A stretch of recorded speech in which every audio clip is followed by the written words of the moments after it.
Distance जिस rate से change होता था टाइम के साथ, वो हमारा होता था क्या है, स्पीड कहते थे। जब वेलोसिटी कहेंगे तो डिस्प्लेसमेंट की बात करते हैं हम लोग, लेकिन चेंज ऑफ डिस्प्लेसमेंट तो उसे कहते थे क्या, वेलोसिटी कहते हैं। ठीक, तो जब वेलोसिटी लिखना होता है ना, जैसे वहाँ पे v equal to s by t लिखा था, यहाँ लिखेंगे बेटा vector v equal to vector s upon क्या, t।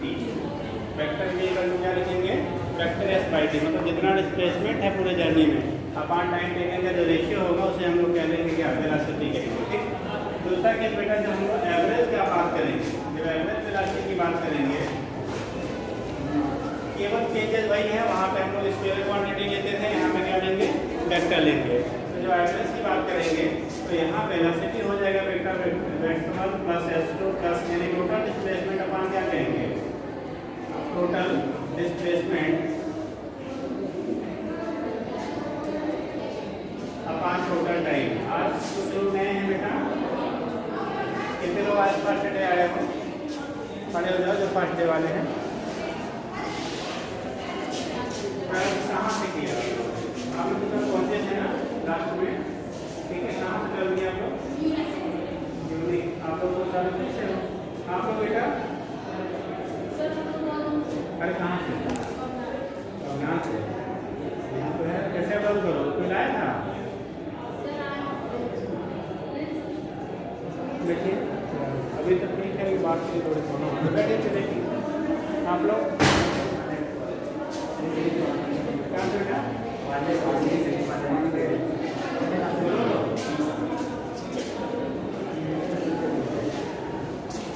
ये हो गया टोटल डिस्प्लेसमेंट अपान टोटल टाइम। ठीक है, इसे कह देते हैं हम लोग क्या बेटा, एवरेज वेलोसिटी कहते हैं। क्या कहते हैं, एवरेज वेलोसिटी। अब अगर आपका लोग डिस्प्लेसमेंट है s1 वेक्टर फॉर्म में करेंगे, ठीक है, अपान t1 plus t2 plus t3। शायद मुझे बता दिया गया था क्या, सुना हुआ था,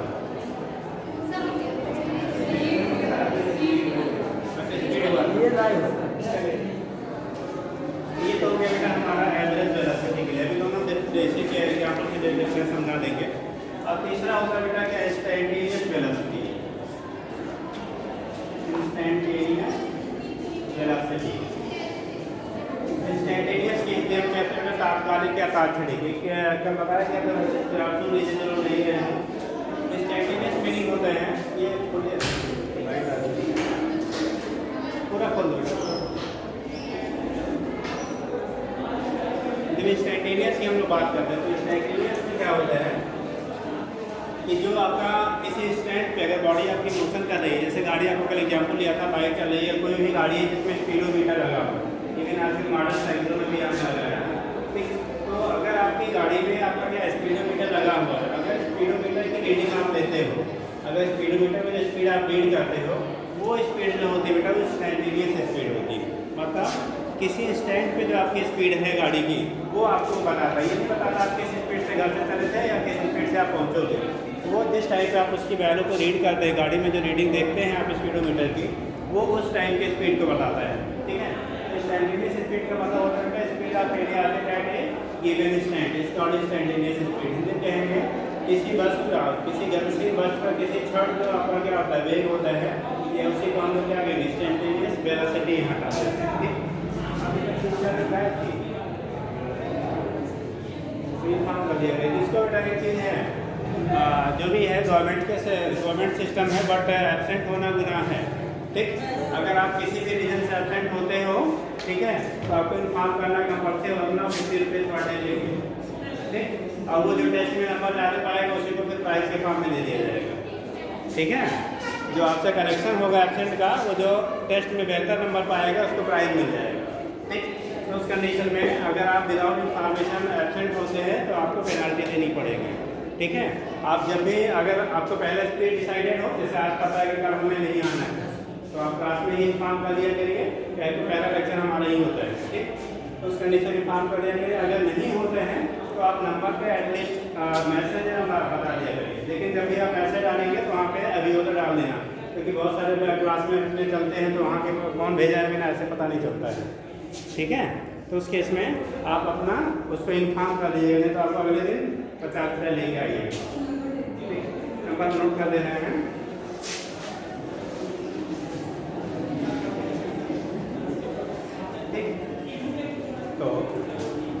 बाकी ठीक है, आपको अगर किसी रीजन से इमरजेंसी में आप नहीं आ पाते हो तो आप इन्फॉर्म कर देना, अगर आपको प्री डिसाइडेड है तो बता देना।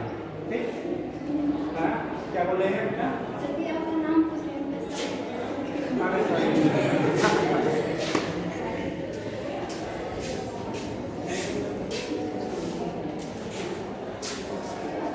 चलो, तो इस केस में क्या होता है बेटा, स्टैंड जो वेलोसिटी आप बोलोगे, वेलोसिटी की सबसे पुरानी स्टेटमेंट कंपटीशन के लिए SCI के नाम से चलती है, वो हमारी ही है।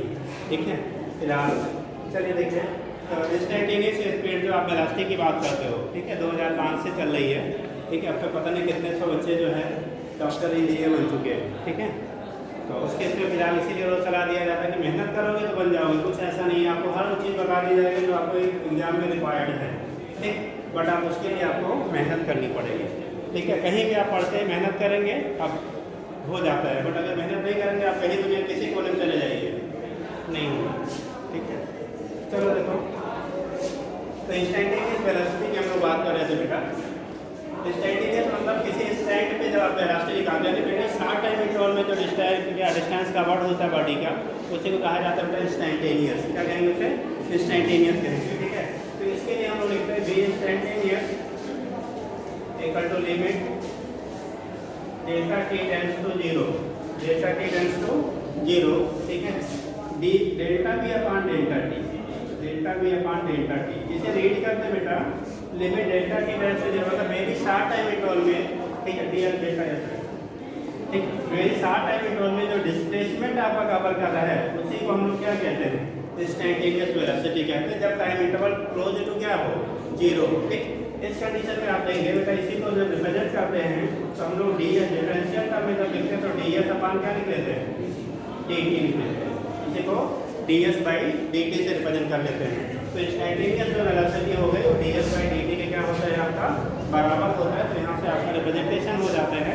तो इंस्टेंटेनियस की वैल्यू हो गई डी एस अपान डी टी, एवरेज की वैल्यू हो गई आपकी, यहाँ से निकाल लेंगे जितने अपना डिस्प्लेसमेंट हो रहा है अपान टाइम टेकिंग करके, और जनरल जब डेफिनेशन लेते हैं तो क्या लेते हैं? डिस्प्लेसमेंट अपान टाइम ले लेते हैं, वो हम कह लेते हैं क्या? वेलोसिटी होता है। ठीक, अब एग्जाम्पल थोड़ा देख लीजिए, क्योंकि अभी हम लोग बात कर रहे हैं बेटा motion on state path. Motion on किस पे? स्टेट पाथ पे बात कर रहे हैं। तो क्वेश्चन दोनों में अंतर क्या होगा? स्पीड और वेलोसिटी। अगर बॉडी बेटा मान लो इधर की तरफ जा रही है, सपोज दैट आप 8 किलोमीटर गए हैं इस तरह, ये देखो कोऑर्डिनेट जो हो गया बेटा नंबर, तो कोऑर्डिनेट जो आपका हो गया, ये आपको जब डायरेक्शन दिखाते हैं हम लोग अंदर के पेपर पे हम लोग दिखाते हैं, तो ये आपका क्या रहता है बेटा? ये इसे कहते हैं वेस्ट, इसे कहते हैं नॉर्थ, इसे कहते हैं south. East west north south इसी के कारण हम लोग यहाँ पे रिप्रेजेंट करेंगे बोर्ड पे बेटा। ठीक, तो कंडीशन क्या कहा जा रहा है कि अगर ये 8 किलोमीटर नॉर्थ में गया, आपने 6 किलोमीटर कहाँ गया? ठीक है, 6 किलोमीटर आपने ये ईस्ट में गया, 6 किलोमीटर आपने नॉर्थ में गए, उस केस में कहा क्या जा रहा है? अगर इसको जाने में मान लो 20 मिनट लगा, कितना लगा बेटा? 20 मिनट। यहाँ जाने मान लो हमने 10 मिनट टाइम स्पेंड किया, तो बोला जाता है इस पूरी जर्नी में एवरेज वेलोसिटी और एवरेज स्पीड क्या होगा? एवरेज वेलोसिटी और एवरेज स्पीड क्या होगा पूरी जर्नी में? तो अगर आपको निकालना है एवरेज स्पीड, देखो दोनों यही सब कंपेयर कर लेते हैं। अगर एवरेज स्पीड आपको निकालना है तो एवरेज स्पीड एवरेज स्पीड जो निकालते हैं औसत चाल से आप इंडिकेट करते हो, तो ये होगा total distance upon total time taken. Total time का लेंगे बेटा, ठीक है, ये total distance upon total time taken हो गया। और टोटल डिस्टेंस की जो वैल्यू है, तो 8 किलोमीटर आपने इस डायरेक्शन में गए और 6 किलोमीटर इधर गए, तो जब डिस्टेंस निकालते हैं तो distance is a scalar quantity, वहाँ पे डायरेक्टली एल्जेब्रिक सम किया जाता है, मतलब सीधा सीधा हम चीज़ों को क्या करते हैं? जोड़ लेते हैं, ऐड कर लेते हैं। तो 8 किलोमीटर इधर गया बेटा, 6 किलोमीटर इधर गया, तो ये हो गया 8 + 6। टाइम 20 मिनट इधर है, 10 मिनट इधर है। अगर इसको आवर में काउंट से किलोमीटर में लेंगे तो बेटा टाइम की यूनिट हम लोग आवर लेते हैं। ठीक है, तो उस केस में इसे आवर में कन्वर्ट करेंगे, कितना हो गया? 1/3 ये हो गया और 1/6 ये हो गया। ठीक, दोनों को सम करेंगे तो हाफ आएगा बेटा। ठीक है, ये वैल्यू ऊपर हो गया 14 अपॉन कितना? 1/2, 2 ऊपर 6 हो जाएगा बेटा, हो जाएगा क्या? 28 किलोमीटर पर आवर। ये हमारा एवरेज क्या आया? स्पीड आया। This is the average speed. अगर आप एवरेज वेलोसिटी की बात करोगे, किसकी बात करेंगे? एवरेज वेलोसिटी इस डाटा के लेवल हम लोग एवरेज वेलोसिटी निकालते हैं तो वी एवरेज, तो इस केस में टोटल क्या होगा 10 डिस्प्लेसमेंट लेंगे कि डिस्टेंस लेंगे, डिस्प्लेसमेंट लेंगे अपॉन टोटल टाइम टेकन लेंगे, टोटल टाइम टेकन। अब देखो डिस्प्लेसमेंट बेटा वेक्टर क्वांटिटी होता है और कल आपको समझाया था, अभी परसों भी समझाया था, तो डिस्प्लेसमेंट होता है इनिशियल और फाइनल पोजीशन के बीच का शॉर्टेस्ट डिस्टेंस होता है, ठीक है। इनिशियल और क्या फाइनल पोजीशन के बीच का जो शॉर्टेस्ट डिस्टेंस होता है उसे हम लोग नाम देते हैं डिस्प्लेसमेंट कहते हैं। अब यहाँ से देखो ये डिस्टेंस तो आपको रिप्रेजेंट करता है पाथ लेंथ को, जिस पाथ से चल के आप एक पोजीशन से दूसरी पोजीशन तक जाते हैं उसकी टोटल जो लंबाई होती है बेटा उसे हम लोग कहते हैं क्या डिस्टेंस कहते हैं। जैसे 1 किलोमीटर इधर गया 6 किलोमीटर इधर गया तो 8 + 6 ये हो गया आपका डिस्टेंस को रिप्रेजेंट कर रहा है, ठीक। लेकिन जब शॉर्टेस्ट डिस्टेंस की बात करते हैं तो देखो फाइनल पोजीशन यहाँ पे है और इनिशियल आपका ये इनिशियल है, ये क्या है आपका फाइनल है। तो इनिशियल टू फाइनल के बीच का जो ये बात है जिसे हम कहेंगे क्या डिस्प्लेसमेंट कहेंगे। और आपने पाइथागोरस थ्योरम पढ़ा होगा कि भाई अगर 8 किलोमीटर है 6 किलोमीटर है तो कितना आएगा √8² + 6² 64 + 36 दैट इज √100, 100 का रूट किया तो 10। तो ये वैल्यू हमारा कितना आ गया 10 किलोमीटर, यानी डिस्प्लेसमेंट की जो वैल्यू यहाँ पे आ रही है वो कितनी है आपकी 10 किलोमीटर। तो आपकी बात क्या रखेंगे आप 14 10 रखेंगे, 10 टाइम आप टोटल कितना आ रहा था हाफ आवर, तो आपकी वैल्यू आ गई 23 किलोमीटर क्या पर हावर। तो ये दोनों बेसिक डिफरेंस हो गया स्पीड और वेलोसिटी में, ठीक है। क्योंकि हम लोग अभी क्या वन डायमेंशनल मोशन की बात कर रहे थे तो स्पीड और वेलोसिटी में, ठीक है, जो डिफरेंसेस आपकी होती है जब स्पीड निकालना तो टोटल जिस पाथ से चल के एक पोजीशन से दूसरी पोजीशन तक जा रहे हैं टोटल लंबाई जोड़ ले लिया, टोटल टाइम टेकन जो होगा वहाँ से डिवाइड कर देते हैं। एवरेज स्पीड के लिए आपको जो एडिशनल फार्मूला बताया था टाइम एवरेज और डिस्टेंस एवरेज, ठीक। यहाँ पे जो कंडीशन है एवरेज वेलोसिटी निकालनी होती है तो हम पहले इनिशियल और फाइनल के बीच का शॉर्टेस्ट पाथ लेंथ निकालते हैं, उसमें टाइम से आप डिवाइड करोगे तो आपको जो मिलेगा वो एवरेज वेलोसिटी हो जाएगा, ठीक है। तो दोनों भी बेसिक एग्जाम्पल करके ऐसे नोट कर लीजिए तो बात क्लियर हो जाएगा, ठीक। एग्जाम्पल करके क्वेश्चन बोलते हैं, देख लीजिए। देखिए a person start motion in east direction, a person start motion in east direction, start motion in east direction, person starts motion in east direction and covers 8 kilometer distance in 20 seconds, covers 8 kilometer distance in 20 seconds, 8 kilometer distance in 20 seconds and 8 kilometer 20 minutes, sorry 20 minutes, 8 kilometer distance in 20 minutes and then turn in north and then turn in north, किस direction में मुड़ जाता है बेटा उत्तर की तरफ, ठीक है। टर्न इन नॉर्थ, ठीक, वो उत्तर दिशा में क्या करता है मुड़ जाता है, ठीक, याद है बेटा, ठीक है। Turn in north and towards, turn in north and again move 6 kilometre, again move 6 kilometre, again move 6 kilometre within 10 minutes, within 10 minutes लिखिएगा, then within 10 minutes then find average speed and average velocity, find average speed and average velocity, average speed and average velocity during whole journey, पूरी journey में बेटा whole WHOLE,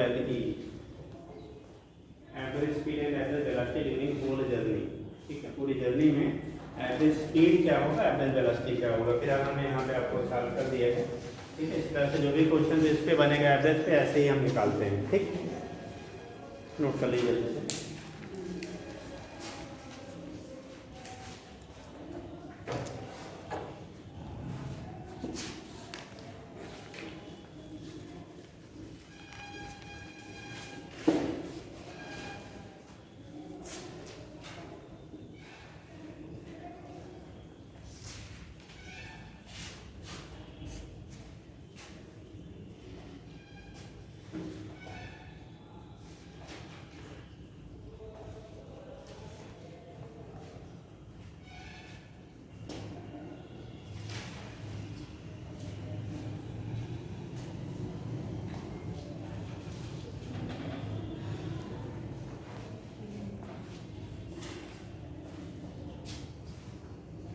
हो गया?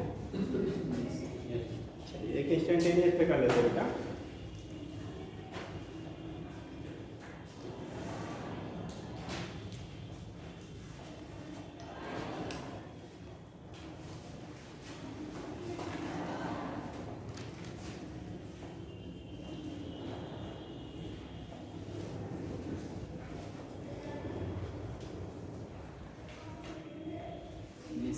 ठीक है, देखिए दूसरा है इंस्टेंटेनियस वेलोसिटी की हम लोग बात करते हैं। किसकी बेटा? इंस्टेंटेनियस की अभी हमने फार्मूला लिखा, उससे एक क्वेश्चन कर लीजिएगा। देखिए द पोजीशन वेक्टर ऑफ ए,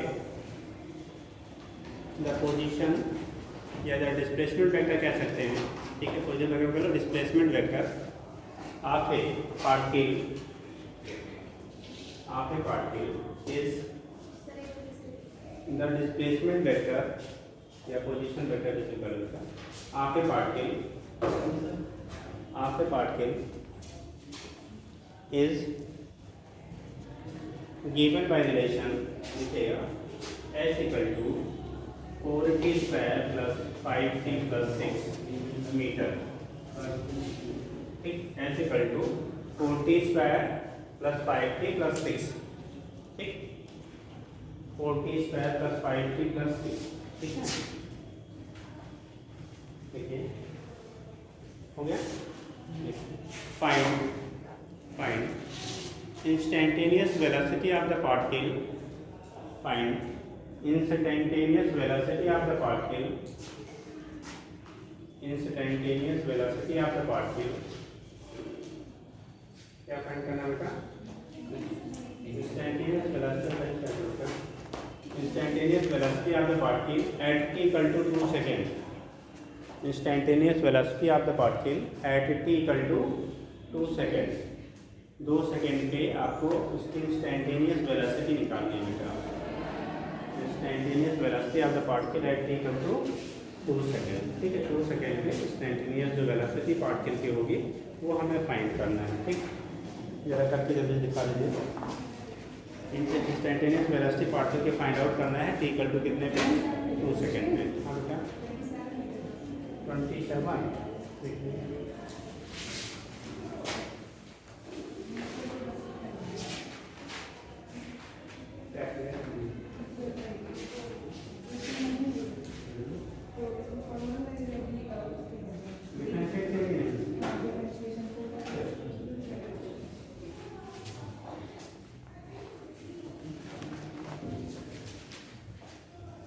कितना आंसर आया आपका? 27 आना चाहिए। 60 आया। हाँ 60 कितना? 60 60 और किसी का कितना बेटा? 16। और किसी का? आप लोग देखो बेटा, अभी हमने एक दिन बताया था, आप सुन लीजिए। फिजिक्स में बेटा कितना? 21। कितने लोग का 21 आया आपका? चलिए, और किसी का? और किसी का कुछ आंसर? चलिए देखिए, आपको इतने सिंपल बोला था बेटा अपने फिजिक्स में, जितने वैसे मैथ में तो हम पूरा क्या कैलकुलस बड़ा लंबा सा पढ़ते हैं। ठीक है, लेकिन आप उतना लंबा कैलकुलस आपको आज की डेट में समझ पाएंगे। ठीक है, समझाने में नहीं रहेगा और ना ही आपको जरूरत है। आपको बोला था बेटा 2 सिंपल से फार्मूले हैं आपके। ठीक है, जिसके बेस पर आपका 95% क्वेश्चन फिजिक्स के लग जाते हैं नीट एग्जाम के। ठीक, 5% क्वेश्चन के लिए जो रियली कभी कभी पूछे जाते हैं वहाँ डबल डिफरेंशिएशन वगैरह की जरूरत पड़ेगी। ठीक, तो हम सिंपल से आपको बता दे रहे हैं बेटा, उसी के बेस पर मैक्सिमम आपके क्वेश्चन अभी बताया था कल परसों में, लेकिन फार्मूला आप याद रखा करिए। ठीक है, मैक्सिमम क्वेश्चन उनके बेस पे आपके लग जाते हैं। चलिए देखिए, आपको बोला था अगर आपको इंटीग्रेट, ये इंटीग्रेशन का सिंबल होता है, तो आप पाया वाले कुछ थोड़ा बहुत जानते हैं कि नहीं जानते? थोड़ा बहुत जानते होंगे। वैसे मैथ क्योंकि आप लोगों का टूट जाता है और जब इंटीग्रेशन पढ़ाया जाता है फिर 11 से उधर जाता है ट्वेल्थ में, तो उस केस में अच्छा फिजिक्स में थोड़ा बहुत बता दिया जाता है। जानते या नहीं जानते उससे मतलब नहीं, बस इतना याद रखना हम आपको फिजिक्स पढ़ा देंगे। मतलब अपना फिजिक्स पढ़ाने भर का हमारे 2 फार्मूले से काम चल जाता है। ठीक है, जहाँ पे क्रिटिकल कंडीशन बताएगी बच्चे बनेगी वहाँ पे आपको समझा देंगे वापस। ठीक, बाकी इतने पे मैक्सिमम लग जाएगा। एक्स की पावर कितना? n × dx। एक्स की power n into d x. जब हम लोग इंटीग्रेट करते हैं, क्या करते हैं, इंटीग्रेट करते हैं, तो क्या होता है बेटा, पावर में एक ऐड कर लेते हैं और पावर ऐड होने के बाद डिवाइड होता है कि पहले ऐड होने के बाद, ठीक। तो ये हो जाएगा बेटा एक्स के पावर एन प्लस 1 अपान कितना, ठीक। दूसरा होता है हमारा, ये पहला है, दो फार्मूले आप रखिए, इतने से मैक्सिमम क्वेश्चन आपको लगवा देंगे, ठीक है। बाकी कैलकुलेट रोल नंबर है यार, ठीक। और आपके पास क्योंकि टाइम जो है 60 टाइम में अपने को मैनेज करना है। दूसरा होता है जो डिफरेंशिएशन करते हैं, डी एक्स के power n upon d by d x x के पावर एन है, ठीक। जब हम लोग इसे डिफरेंशिएशन कहते हैं, डिफरेंशिएट करते हैं बेटा, तो पावर में एक घट जाता है और जो पावर पहले था वो मल्टीप्लाई के फॉर्म में आ जाता है। बस इतना आप कर लीजिएगा। तो जब डिफरेंशिएट करेंगे तो पावर कहाँ आता है, पहले कितना है n, और पावर भी क्या हो जाता है माइनस। जब इंटीग्रेट करेंगे तो पावर पहले जुड़ेगा फिर वो बाई में आता है, और जब डिफरेंशिएट करेंगे तो पावर पहले आ जाएगा फिर उसमें क्या होगा, एक सब्ट्रैक्ट होगा। बस दो फार्मूले याद रखो बेटा, मैक्सिमम हम क्वेश्चन आपको इतने पे करा देंगे, बाकी तो मैथ में बहुत सारा है, ठीक। तो वो चीज़ें आपकी हैं। देखो यहाँ पर जैसे हमें करना है, हमें यहाँ पे करना है, ठीक है। अब आप जानते हो वेलोसिटी जो होता है dx अपान dt के बराबर होगा, ठीक। तो जो वेलोसिटी आपको अगर निकालना है इंस्टेंटेनियस, तो ये आएगा dx अपान कितना, dt के बराबर आएगा, मतलब d बाई dt, और x की वैल्यू आपने लिखा क्या, 4t square plus 5t plus 6। बेटा जो कांस्टेंट फैक्टर होता है उसका डिफरेंशिएशन 0 होता है। जहाँ भी कोई कांस्टेंट फैक्टर आएगा उसका डिफरेंशिएशन क्या होता है, 0 होगा। तो यहाँ पे देखो एक फैक्टर ऐसा है जो टाइम डिपेंडेंट नहीं है, कौन वाला, 6 वाला, तो इसका डिफरेंशिएशन 0 होगा। यहाँ पे पावर 2 है, पावर चूंकि हम डिफरेंशिएट कर रहे हैं तो पावर क्या करेगा, आगे पहले मल्टीप्लायर के फॉर्म में, तो ये होगा 4 2 जा 8, पावर में घट जाता है, पावर 2 है, 2 में से 1 माइनस करेंगे तो 1 आएगा, और पावर 1 रहता है तो उसे हम लोग लिखते हैं, ठीक है। प्लस 5 इंटू टी के पावर 1 है, 1 आगे करेंगे तो 5 से मल्टीप्लाई करेंगे, 5 ही रह जाएगा, टी की पावर 1 माइनस 1 मतलब 0। अब किसी भी क्वांटिटी की पावर जब 0 होता है मतलब पहले उसका ऑलवेज 1, ऑलवेज क्या होता है, अगर किसी क्वांटिटी की पावर 0 है तो वैल्यू उसकी ऑलवेज क्या लेते हैं, 1 लेंगे। तो ये 1 से मल्टीप्लाई करेंगे 5, और ये फैक्टर कांस्टेंट था तो डिफरेंशिएशन क्या हो गया, 0। तो वेलोसिटी का जो हमें क्वेश्चन मिला बेटा, वेलोसिटी का जो क्या मिला, क्वेश्चन मिला, वो मिला 8t प्लस 5, और हमें वेलोसिटी किस टाइम पे चाहिए, t इक्वल टू 2 सेकेंड पे, ये बोला गया है ना। तो आप लिखेंगे एट t इक्वल टू कितना सेकेंड बेटा, 2 सेकेंड। तो v इंस्टेंटेनियस की जो वैल्यू आएगी 8 इंटू 2 प्लस 5, 8 तो 65 कितना 21। तो ये हो गया, अगर डिस्प्लेसमेंट मीटर में है, टाइम सेकंड में है तो मीटर पर सेकंड हो गया, मतलब 2 सेकंड के इंस्टेंट पे आपकी जो वेलोसिटी हुई कितनी हो गई आपको, ठीक है, 21 मीटर पर सेकंड हो गया, ठीक है। तो सिंपल से हम लोग डिफरेंशिएट कर लेते हैं, और डिफरेंशिएशन के लिए एक लौता फार्मूला हम आपको बता रहे हैं, इंटीग्रेशन के लिए एक बता रहे हैं, ठीक। बाकी हैं बहुत सारे, बट इतने में आपका मैक्सिमम चीज़ें लग जाती है बेटा, ठीक है। चलिए, नहीं तो पता लगा मैथ पढ़ते पढ़ते फिजिक्स अपना भूल ही गए हैं। हाँ, मैथ इसीलिए छोड़े थे कि हमारा थोड़ा है ना, बायोलॉजी इसीलिए ले तो मैथ छोटे, और बस हाँ साथ ही नहीं छोड़ रहा है, छोड़ेगा नहीं बेटा, अभी लाइफ टाइम रहेगा। हाँ, हो गया।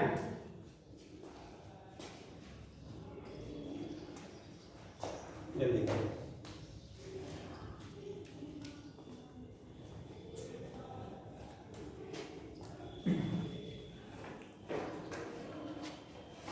कर लिया जी सर। क्वेश्चन और बोल रहे हैं, यस सर। जल्दी करिए इसको बेटा।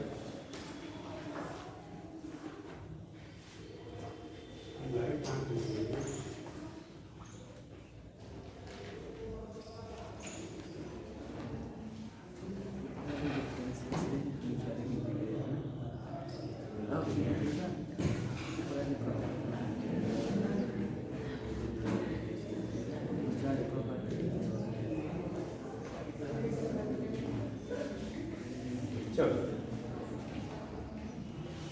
नेक्स्ट क्वेश्चन लिखिएगा,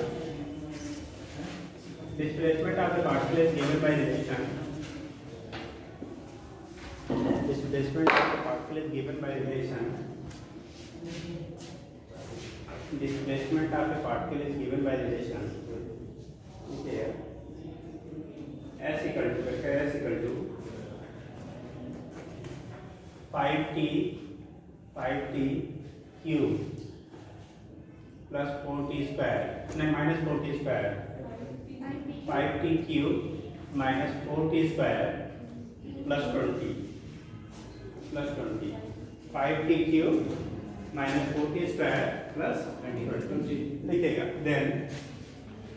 Then find velocity of the particle at t equal to Find velocity of the particle at t equal to 4 second.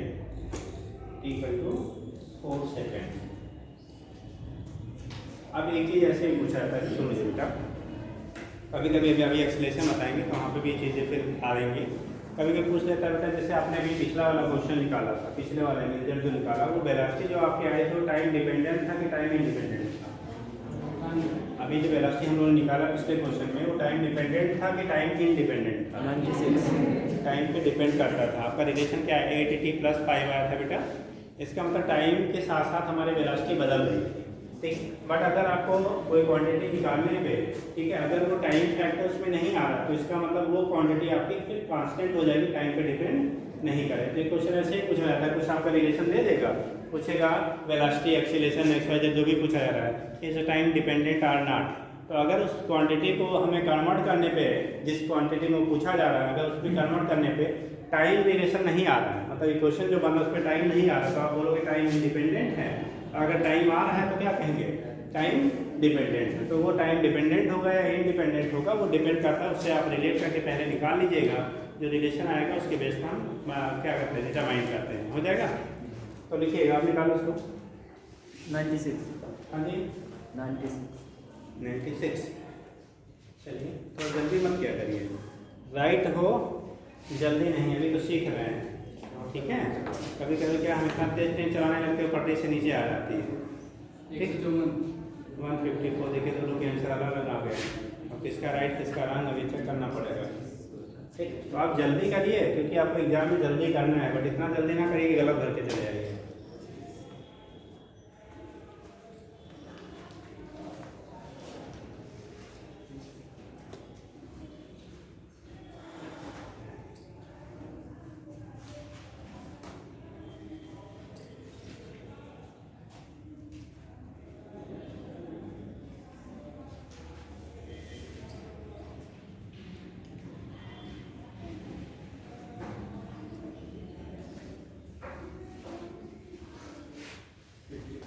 नहीं 64 आ रहा है.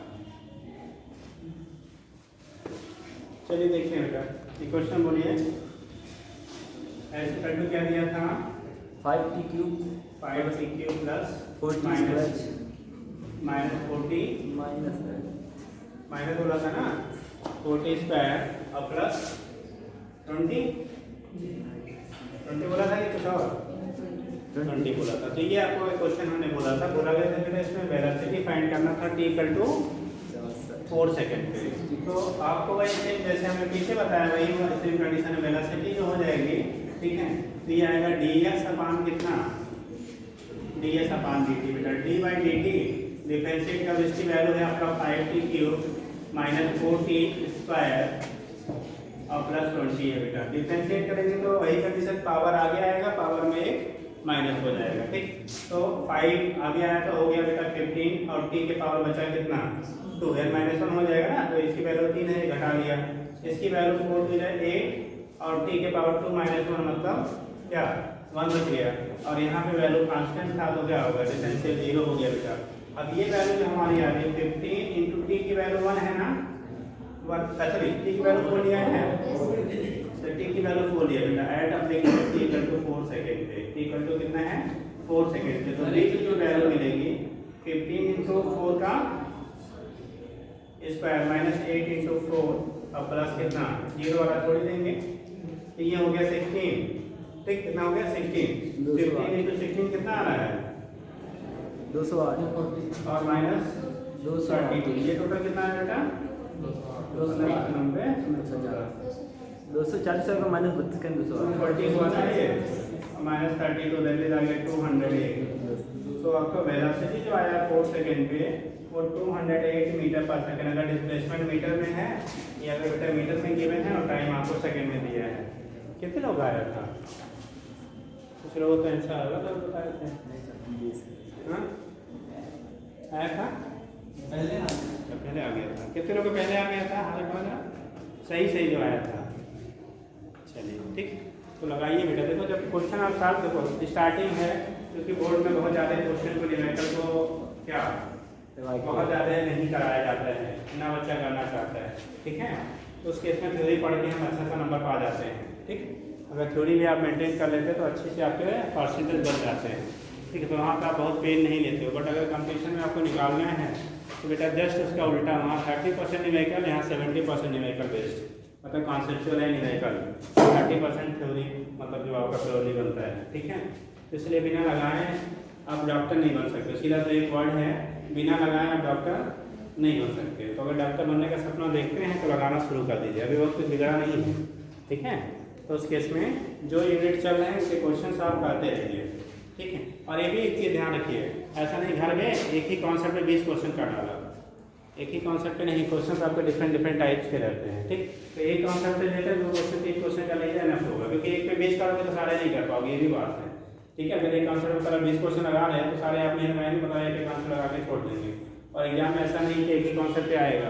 ठीक है, तो उस कंडीशन में सभी लोग कम से कम हर कॉन्सेप्ट 2 3 4 क्वेश्चन आपके हो जाए, फिर अगले टाइप का आप करिए। ठीक, और किताबें ले लीजिए, बिना किताब के आपका क्या नहीं कर पाएंगे। ठीक है, तो बुक्स सभी लोग ले लीजिए, अगर आपके पास ऑलरेडी है तो सो बेटर है, तो कोई भी जो भी है सबका लगभग मिला जुला के ऐसा ही रहता है। लेकिन अगर नहीं है तो फिर सब लोग परचेज कर लीजिए बेटा। ठीक है, अब उसमें मार्केट में जो इस समय बेटर है फिलहाल आपके लेवल पे। ठीक, एक आती है RLS की। ठीक, वो आपकी थ्योरी भी सफिशिएंट है और क्या न्यूमेरिकल भी सफिशिएंट है। और दूसरी आपकी, हाँ बेटा, न्यूमेरिकल के एरिया की आती है बेटा, कई सीरीज उसमें। ठीक है, उसमें केवल उसकी लेवल थोड़े से और अच्छी है, लेकिन आपको हाँ, लेकिन यहाँ पे जो है जो इसके हैं ये भी आपको एनफ है, जितना है उतने में आपको जितने लेवल पूछा जाता है वो सफिशिएंट है। बट वहाँ पे लेवल उसमें रिहत में कई सीरीज आती है। ठीक है, डीसी पार्ट के लिए लेंगे तो पूरा IIT में एडवांस पहुँचा देगा, बहुत ज़्यादा एडवांस जाने की जरूरत नहीं है आपको। IIT मेन लेवल या अपना जो क्या है नीट लेवल उतना ही कवर करना है। ठीक है, तो ले लीजिए और क्वेश्चन करते रहिए। ठीक, और ऐसे लीजिए कि जो बुक में बहुत ज़्यादा ऐसा नहीं कि आप एक ही कॉन्सेप्ट में 500 क्वेश्चन दिया गया है, नथिंग। हर चैप्टर के आपके 150-200 प्रकार क्या क्वेश्चन है। 800 क्वेश्चन वाले भी बुक आज की डेट में यूजफुल नहीं है, क्योंकि आप उतना नहीं कर पाते हो। तो पता लगता है 2 कॉन्सेप्ट पे पूरा टाइम किल कर दिया, बाकी सारा आपका छूट गया। ठीक है, तो ऐसा लीजिए जो आपको क्या हो एनफ रहे, आपका उतना काम भी चल जाए और चीज़ें आपकी कवर भी हो जाए। चलिए देखिए, हो गया बेटा ये। तो ये तो हो गया आपका वेलोसिटी और क्या स्पीड, एवरेज, इंस्टेंटेनियस, हम लोगों ने दोनों बात कर लिया था। ठीक है, और अगर आप ऑलरेडी कोई बुक रखे हो तो आप उसी से करिए, थोड़ा बहुत चेंजेस रहती हैं, कोई थोड़ा सुपीरियर है कोई कम है, बट सब मिला जुला के वैसे ही रहता है। अगर है ऑलरेडी तो फिर कोई ज़रूरत नहीं है। लेकिन ये नहीं पापा के ज़माने वाली रखे और बहुत तो हमारे यहाँ है, क्योंकि तब तो आज भी बहुत चेंज हो गया है। तब का लेवल जो था और आज के लेवल में बहुत डिफरेंस हो गया है। ठीक है, वो चीज़ें हैं। चलिए देखिए, नेक्स्ट आप बात करते हैं बेटा क्या एक्सीलरेशन पढ़ लेंगे, फिर हम लोग ग्राफ डिस्कस कर लेंगे। जो एक्सीलरेशन होता है सभी लोगों ने पढ़ा होगा, इसी को त्वरण कहते हैं बेटा। वेग परिवर्तन की दर को त्वरण कहते हैं। Rate of change of velocity is known as acceleration. ठीक है, सबने पढ़ रखा है। तो rate of change of rate of change of velocity with respect to time is called क्या एक्सीलरेशन। ठीक, rate of change of velocity with respect to time is called acceleration. वेग परिवर्तन की दर को त्वरण कहते हैं। ठीक, तो A इक्वल टू होता है बेटा इक्वल टू यानी कि आप कह लो डेल्टा V या V2 माइनस या V final minus V initial के टर्म में ले लो बेटा। V फाइनल माइनस कितना V इनिशियल अपान T final minus T initial, या इसी को कह लेते हैं बेटा डेल्टा V अपान डेल्टा टी, ठीक। और जब इंस्टेंटेनियस की बात करोगे, किसकी बात करेंगे? इंस्टेंटेनियस। पीछे तक दिख जाता है बेटा, क्यों बड़ा लिखे? पीछे दिखाई पड़ जाता है? अरे हाँ हम बोलोगे और ऐसा में कोई आंसर नहीं दिखता है, तब इतना शांति से कहाँ बैठे हो? हाँ, थोड़ा सा आँख को बड़ा कर लो, ठीक है, थोड़ा हम भी बड़ा कर ले रहे हैं। इंस्टेंटेनियस एक्सेलेरेशन, ठीक। जब इंस्टेंटेनियस एक्सेलेरेशन की बात करेंगे बेटा, किसकी बात करेंगे? इंस्टेंटेनियस एक्सेलेरेशन की बात करते हैं। तो उस केस में भी जैसे वहाँ पे किया था ना, ठीक है, वेलोसिटी का इंस्टेंटेनियस एक्सेलेरेशन का निकालेंगे, तो ये इंस्टेंटेनियस की वैल्यू जो हो जाएगी limit delta t tends to क्या? 0, क्या चीज? Delta v upon delta t. इसी को जब डिफरेंशियल टर्म में लिखेंगे तो ए इंस्टेंटेनियस इक्वल टू हो जाएगा डीवी अपॉन क्या? dt कहते हैं। इसे नोन एज इंस्टेंटेनियस, मतलब जो डिफरेंशियल टर्म में ले लेते हैं तो उसी को हम इंस्टेंटेनियस कहते हैं, और अगर आपका डेल्टा के टर्म में लेंगे तो उसे आप एवरेज कह लेते हो, ठीक है। तो ये केस आपका हो गया, इसे कह दिया आपने इंस्टेंटेनियस एक्सेलरेशन क्या होगा, इसके बेस पे आपका रिप्रेजेंटेशन हो जाता है। नोट कर दीजिए।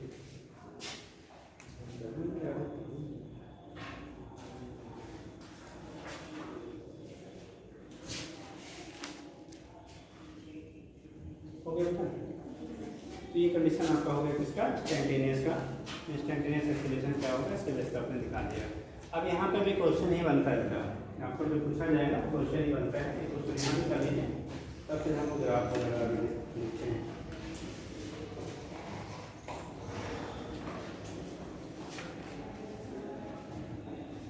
बोले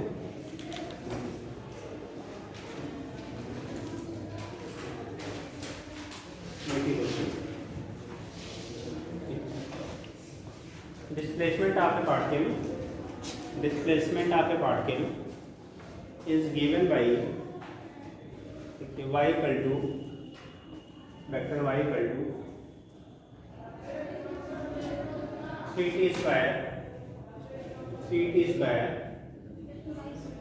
yeah? y equal to 3t square minus 3 बेटा, y equal to 3t square minus 5t plus 6 plus क्या लिखा बेटा? 6 मीटर। 5t plus 6 लिखिए। Find value of velocity and acceleration, find value of velocity and acceleration at t equal to velocity and acceleration at t equal to 5 second, and also determine velocity of the particle, when acceleration becomes 0 velocity of the particle, when acceleration becomes 0 velocity of the particle, ऐसा password हो सकता है? चलिए ठीक। acceleration becomes क्या password जो है check करें तो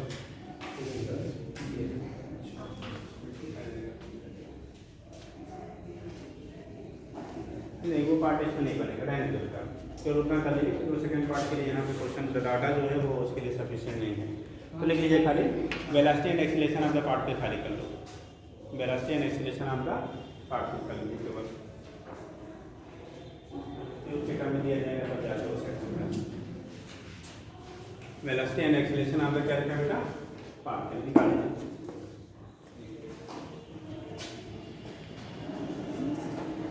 जल्दी करो।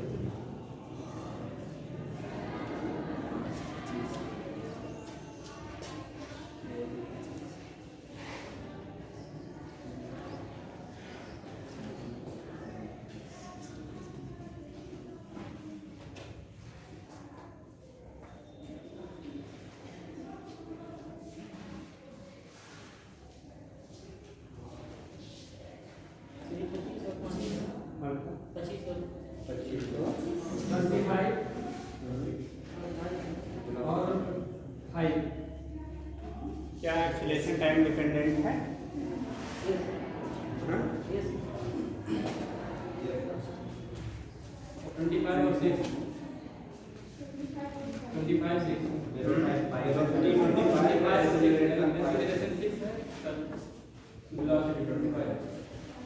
वेलोसिटी 5 आ रहा है सर, इसी रिलेशन शायद टाइम डिपेंडेंट है। चलिए देखते हैं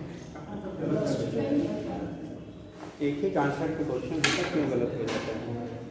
देखो यहाँ पे बेटा पहले इससे वेलोसिटी फाइंड कर लो, तो ये आएगा dy अपॉन dt, ठीक क्या आएगा dy अपॉन dt। तो dy बाई dt y की वैल्यू है t square minus 5t plus 6, differentiate करेंगे पावर आगे आएगा बेटा, तो हो जाएगा 6 इंटू टी, ठीक, और ये हो गया माइनस कितना 5, ये वेलोसिटी की वैल्यू मिल गई। क्या मिल गया आपको? वेलोसिटी का रिलेशन मिल गया आपको, ठीक। और आपको कितने टाइम पे निकालना था? 5 सेकंड पे, 5 पे पूछा था ना, t इक्वल टू 5 सेकंड, तो b इक्वल टू हो जाएगा बेटा 6 इंटू 5 माइनस 5, 6 5 30 माइनस 5 मतलब 25 मीटर पर सेकंड। वेलोसिटी जो आ गया आपको कितना आ गया? 25 मीटर पर सेकंड हो गया।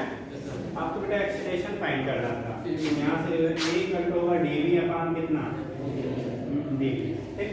ये लिखा आपने d by dt, d by क्या dt, वेलोसिटी दिया है आपको कितना 60 माइनस 5, डिफरेंशिएट करेंगे पावर आगे आएगा, पावर नहीं है तो 1 है, 1 बेटा 6 में मल्टीप्लाई होगा 6, 50 के पावर 1 माइनस 1 0, और पावर 0 का मतलब 1, तो केवल बचा 6, तो एक्सीलरेशन मिल गई। ये कांस्टेंट है, इसका डिफरेंशिएशन 0 हो जाएगा, तो एक्सीलरेशन हो गया 6 मीटर पर सेकंड स्क्वायर और वेलोसिटी हो गया 25 मीटर पर सेकंड स्क्वायर। यहाँ पे एक्सीलरेशन इसका मतलब वो यूनिफॉर्मली एक्सीलरेट हो रहा है, मतलब एक्सीलरेशन की वैल्यू टाइम के साथ आपको बदल नहीं रहा, जो एक्सीलरेशन आपका स्टार्टिंग में लगा था बेटा वही कंटिन्यू अप्लाई हो रहा है। अगर यहाँ टाइम फैक्टर होता तो इसका मतलब टाइम के साथ एक्सीलरेशन की वैल्यू हमारी क्या होती, चेंज होती, बट यहाँ टाइम फैक्टर नहीं है, सो दैट क्या acceleration does not depends on time, यानी टाइम चेंज होने के साथ साथ आपके एक्सीलरेशन की वैल्यू पे कोई चेंजेस नहीं हो रही है, तो एक्सीलरेशन रिमेंस क्या रहेगा, कांस्टेंट रहेगा, ठीक।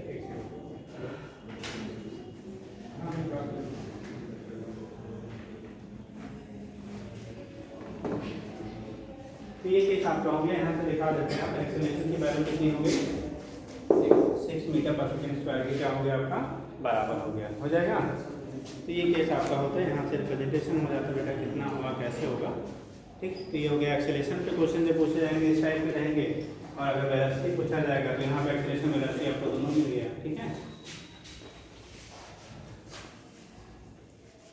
अब मैथ में जब हम लोग करते हैं तो वहाँ पे डबल डिफरेंशिएशन डायरेक्ट भी कर सकते हैं, बट आप इंडिविजुअली करिए, ठीक है, जिससे आपका क्लियर रहेगा वरना हो। वहाँ पे हम डायरेक्टली डबल डिफरेंशिएशन करके निकाल लेते हैं, बट उसके लिए आपको कैलकुलस फिर पढ़ना पड़ेगा, ठीक। तो आप उतना टेंशन ना लीजिए, नहीं तो जो आता है वो भी गायब हो जाए, ठीक है। जैसे आता है आप उसको ईजीए में लगा लिया करिए, ठीक। कभी कभी आएगा जैसे आपको डिस्प्लेसमेंट दिया है, आपको क्या निकालना है, अगर एक्सीलरेशन डायरेक्ट निकालना है तो इसके डायरेक्ट हम एक्सीलरेशन की वैल्यू भी फाइंड कर सकते हैं विदाउट वेलोसिटी निकालें, लेकिन डबल डिफरेंशिएशन डायरेक्ट आपको आना चाहिए, ठीक है। तो वहाँ पे आप गड़बड़ करोगे तो गड़बड़ हो जाएगा, उससे अच्छा भैया है 1 से 2 सेकंड इधर लगेगा तो उतने में आपको निकल जाएगा, ठीक। तो ये चीज़ें हैं, यहाँ से निकाल लेते हैं आप।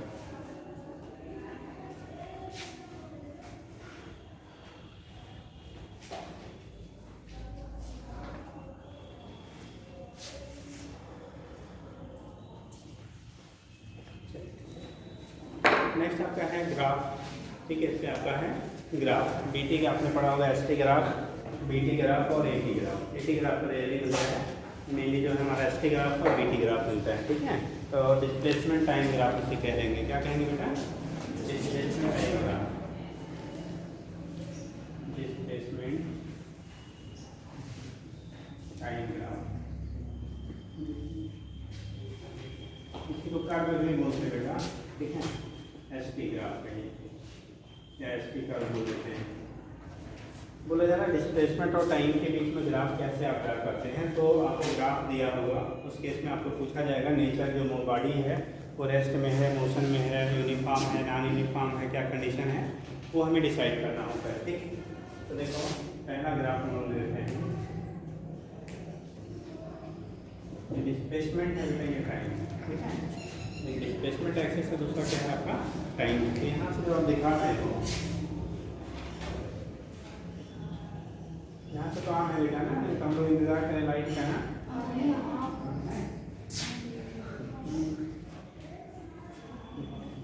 चलो देखो, तो जो डिस्प्लेसमेंट टाइम के बीच में आप ग्राफ की बात करोगे, किसकी बात करेंगे? डिस्प्लेसमेंट टाइम के बीच में ग्राफ की बात करेंगे।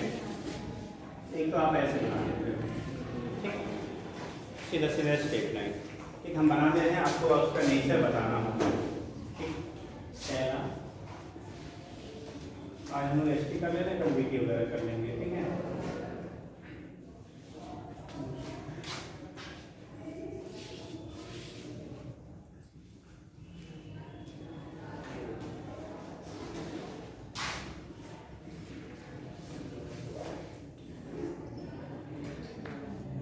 पहले चार देख लीजिए, फिर आगे कर देखेंगे, नीचे लिखना पड़ेगा यहाँ पे। चलो दोस्तों बेटा, पहला ग्राफ आपको दिया गया है, ये डिस्प्लेसमेंट और टाइम के बीच में है, यानी समय और विस्थापन के बीच में। ये जो फर्स्ट ग्राफ है ये किस चीज़ को इंडिकेट कर रहा है? ये फर्स्ट ग्राफ जो है वो बॉडी के मोशन, बॉडी मोशन कर रही है या नहीं कर रही है तो यूनिफॉर्मली कर रही है, आराम कर रही है, कुछ नहीं कर। कितने लोग कहेंगे बॉडी मोशन कर रही है? हाथ उठाओ।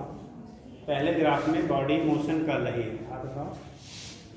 अरे ऐसा नहीं दूसरा ना हाथ उठाए तो आपको आता है अपना उठाइए, ऐसा कोई जरूरी नहीं है, ठीक। बॉडी मोशन कर रही है या नहीं? फर्स्ट ग्राफ क्या शो कर रहा है? बॉडी मोशन कर रही है या नहीं? हाथ उठाओ।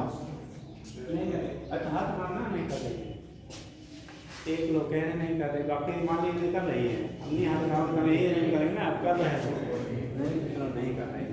कितने लोग कह रहे हैं कांस्टेंट स्पीड से कर रही है? हाथ उठाओ। कांस्टेंट स्पीड से कर रही है, तो तेरे उठाओ से दिखे कांस्टेंट स्पीड से कर रही है, एक लोग आप उठा रहे हैं। कितने लोग कह रहे हैं कि वो स्पीड बढ़ती जा रही है और घटती जा रही है? चलिए देखिए बेटा, अच्छा अभी आप लोग मोशन में हो कि रेस्ट में हो? आप लोग रेस्ट में हो, क्यों?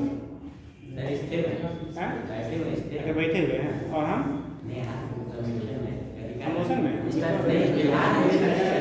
आपने कहा हम बैठे हैं इसलिए रेस्ट में, अरे ट्रेन में बैठे रहेंगे तो रेस्ट आएगा क्या? हाँ चलो देखो, तो मतलब अगर हम लोग बात करते बेटा मोशन की, पहला कल स्टार्ट हुआ था, परसों तभी बोला गया था कि बेटा अगर किसी भी ऑब्जेक्ट की पोजीशन टाइम के साथ चेंज हो रही है, क्या चेंज हो रहा है? पोजीशन, हिंदी वालों ने स्थिति पढ़ी होगी, स्थिति बोलते हैं ना। अगर किसी वस्तु स्थिति आपके टाइम के साथ बदल रही है, पोजीशन उसका टाइम के साथ चेंज हो रहा है, तो उसे हम लोग कह देते हैं बॉडी किसमें होगा? वो मोशन में होगा। और बॉडी की अगर पोजीशन टाइम के साथ चेंज नहीं हो रहा है तो हम लोग कहते हैं बॉडी किसमें होगा? रेस्ट में। क्योंकि हम लोग जो स्टडी करते हैं बेटा, एक्चुअल में तो हम लोग भी मोशन में हैं, आप लोग बैठे हो ना, एक्चुअल में आप भी मोशन में हो, क्योंकि हमारी पृथ्वी माता क्या करती है? चक्कर लगा रही है ना, तो उनके गाड़ी कहा जाता है, हम लोग भी क्या है? ऑलरेडी मोशन में है। लेकिन हम लोग स्टडी जब करते हैं ना, फ्रेम ऑफ रेफरेंस एक टर्म आपने पढ़ा होगा, ठीक, हमेशा एक पर्टिकुलर फ्रेम ऑफ रेफरेंस के टर्म में हम लोग स्टडी करते हैं। तो अगर आपको फ्रेम ऑफ रेफरेंस डिफाइंड नहीं होता है कि किसके रिस्पेक्ट में आप स्टडी कर रहे हो, तो उस कंडीशन में फ्रेम ऑफ रेफरेंस ऑलवेज हम यर्थ लेते हैं। क्या लेते हैं? यर्थ लेते हैं। यर्थ को ही हम as a frame of reference मान लेते हैं, उसके रिस्पेक्ट में स्टडी करते हैं। जैसे आप ट्रेन में बैठे हुए हो और ट्रेन चल रही है, तो आप मोशन में हो कि रेस्ट में हो? क्या किसमें हो? मोशन में। जैसे ट्रेन में आप बैठे हुए हो, ट्रेन चल रही है, तो आप किस में हो?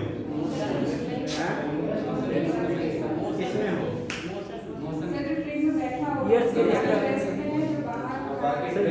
के रिस्पेक्ट को भी माना जाए तो मोशन में।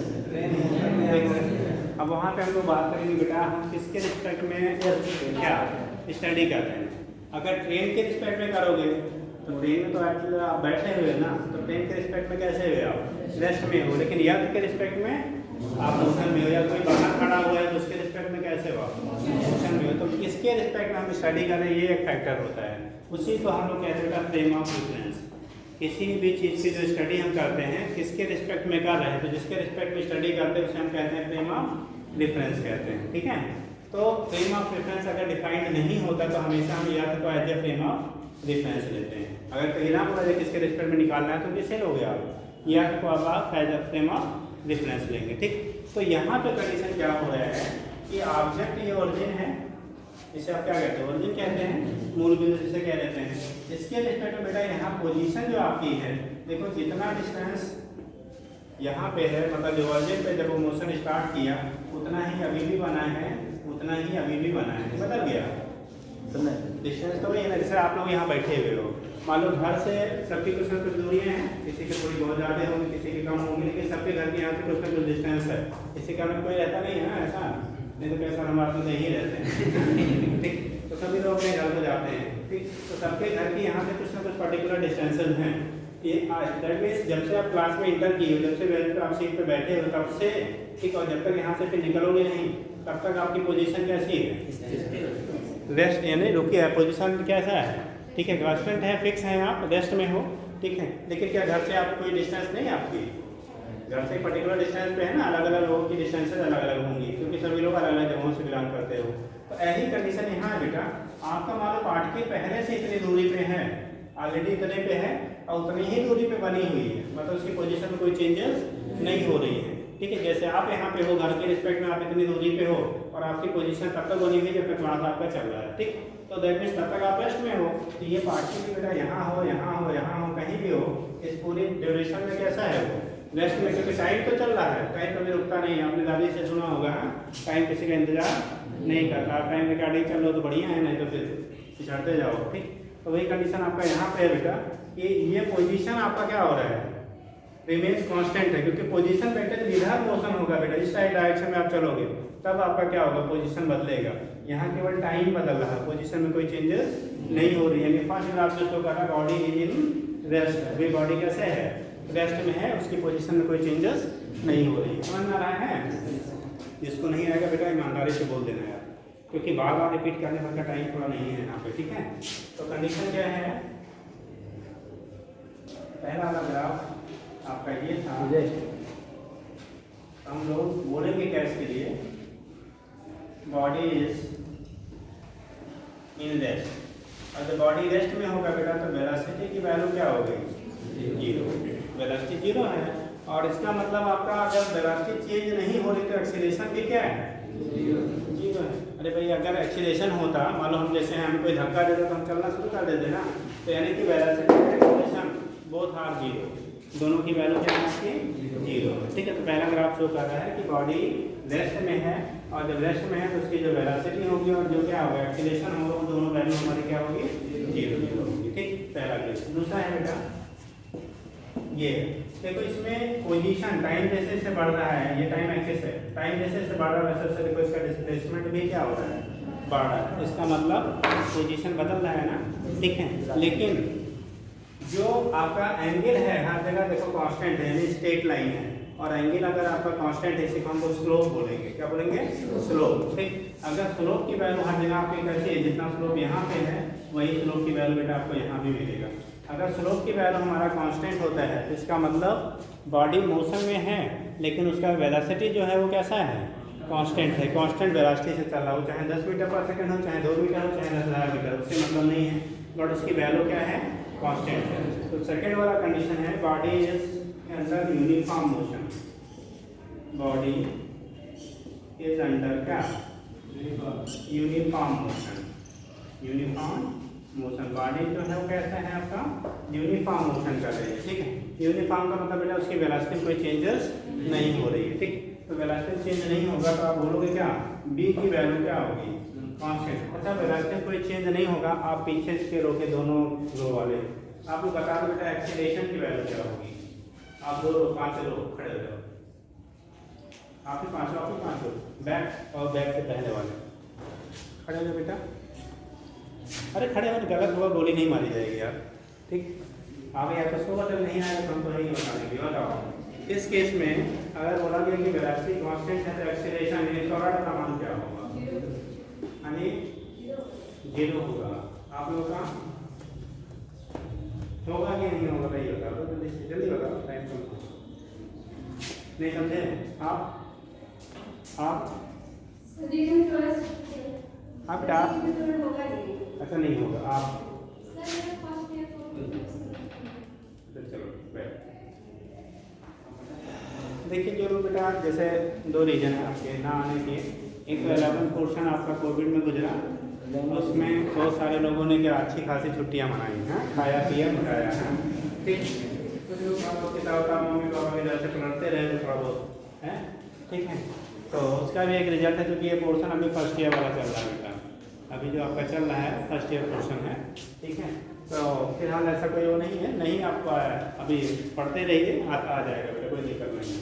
चलो देखो, कहने का मीनिंग क्या है, अगर आपकी वेलोसिटी कांस्टेंट होती है, मतलब हम 20 किलोमीटर प्रति घंटे सभी भी चल रहे हैं, आधे घंटे बाद आप मिले तभी 20 पे ही, तो इसका मतलब क्या होगा, वेलोसिटी बदली क्या, नहीं बदली। और अभी हम लोगों ने acceleration equal to change in velocity upon time taken लिखा था ना, तो वेलोसिटी जब बदली नहीं है तो एक्सीलरेशन क्या रहेगा, कांस्टेंट नहीं, जीरो।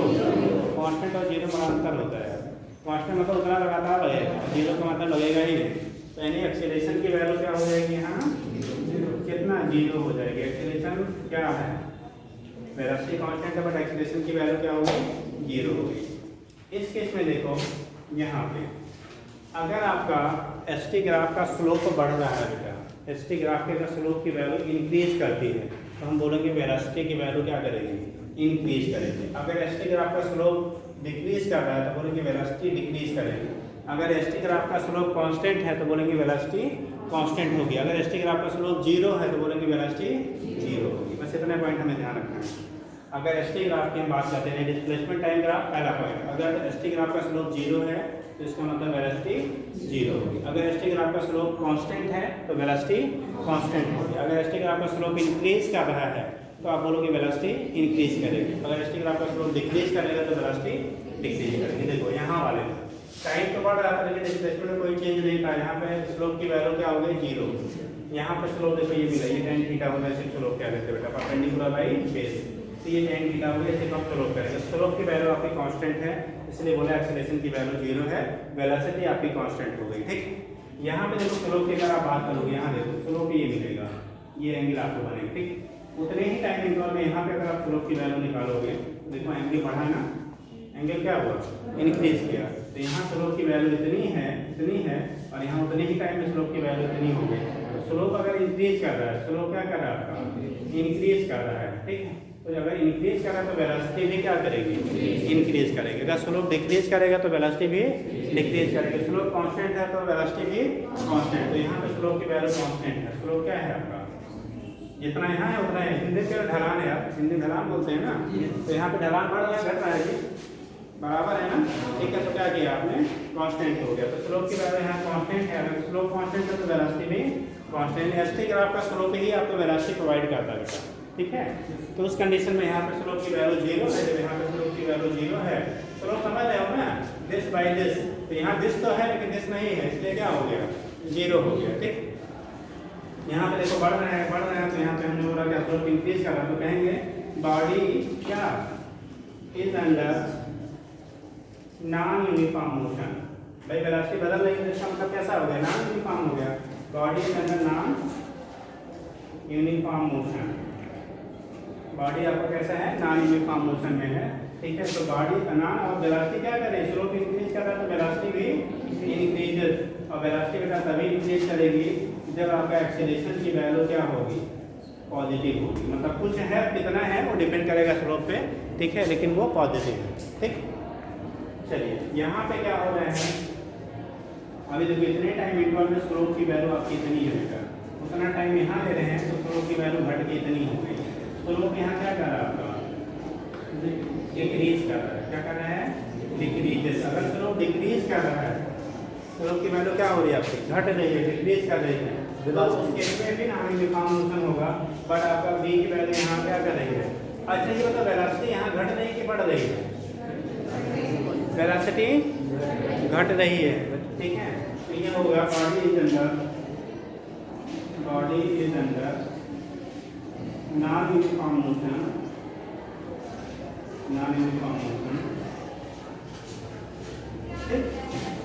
v की वैल्यू जो हो रही है डिक्रीज कर रही है। स्लोप घट रहा है तो वेलोसिटी क्या करेगी, डिक्रीज करेगा। एक्सीलरेशन की वैल्यू क्या होगी, वेलोसिटी घट रही है मतलब एक्सीलरेशन की वैल्यू नेगेटिव। वेलोसिटी घटेगा तभी जब एक्सीलरेशन क्या होगा, नेगेटिव होगा। a की वैल्यू नेगेटिव हो जाएगी, a की वैल्यू नेगेटिव हो जाएगी। ठीक है, वेलोसिटी घट रही है तो घटाने का काम कौन करता है, ब्रेक की एक्सीलरेटर क्या करता है, ब्रेक की एक्सीलरेटर से कौन वेलोसिटी घटाता है, मंदन मंदन कौन लगाता है, ब्रेक की एक्सीलरेटर। तो ब्रेक बेटा इतना कर लो, बाकी कल का बात है। ठीक है, चलो।